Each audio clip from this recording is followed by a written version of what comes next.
دنیا گیتی میں جلوہ بار ہوا. میری آنکھیں تھوڑی دیر کے لیے بند ہوئی.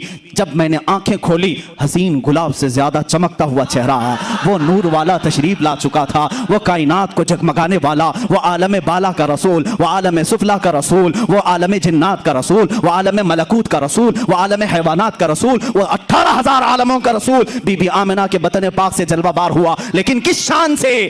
الگ ایسے عام بچوں کی طرح نہ سمجھو. بی بی آمنہ فرماتی ہیں میں نے نظر اٹھا کر دیکھا چاند سے زیادہ حسین چہرہ ہے, نہ جسم پاک پر پیٹ کی کوئی گندگی یا آلائش لگی ہوئی, کچھ نہیں, بلکہ وہ نہا کر کے چمکتے ہوئے بوندوں کے ساتھ آیا ہوا تھا.